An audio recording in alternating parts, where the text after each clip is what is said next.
We have an obligation to every last victim of this illegal aggression because all of this carnage has been done in our name. Since World War II, 90% of the casualties of war are unarmed civilians, a third of them children. Our victims have done nothing to us.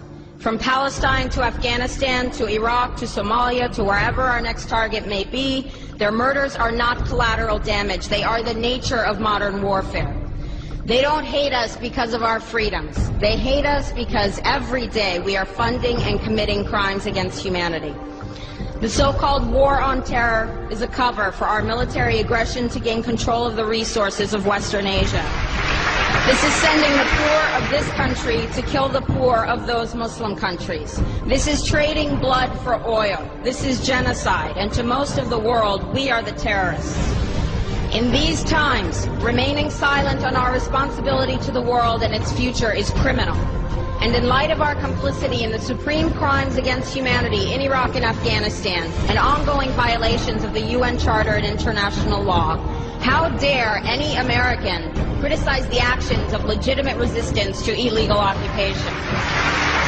Our so-called enemies in Afghanistan, Iraq, Palestine, our other colonies around the world, and our inner cities here at home are struggling against the oppressive hand of empire, demanding respect for their humanity. They are labeled insurgents or terrorists for resisting rape and pillage by the white establishment, but they are our brothers and sisters in the struggle for justice. The civilians at the other end of our weapons don't have a choice, but American soldiers have choices. And while there may have been some doubt 5 years ago, today we know the truth. Our soldiers don't sacrifice for duty, honor, country. They sacrifice for Kellogg, Brown, and Root. They don't fight for America, they fight for their lives and their buddies beside them because we put them in a war zone. They're not defending our freedoms. They're laying the foundation for 14 permanent military bases to defend the freedoms of ExxonMobil and British Petroleum.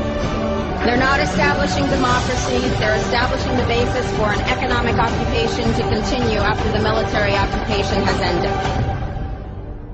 Iraqi society today, thanks to American help, is defined by house raids, death squads, checkpoints, detentions, curfews, blood in the streets, and constant violence.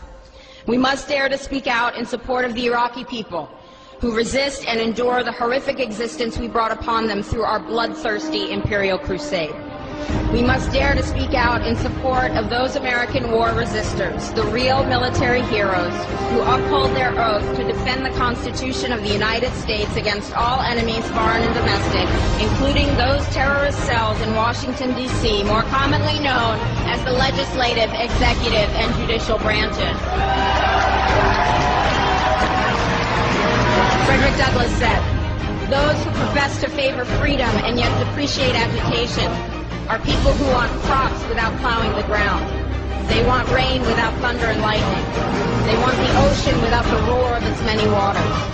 The struggle may be a moral one, or it may be a physical one, or it may be both, but it must be a struggle. Power concedes nothing without a demand. It never has, and it never will. Every one of us must keep demanding, keep fighting, keep thundering, keep plowing, keep speaking, keep struggling until justice is served. No justice, no peace. No justice, no peace.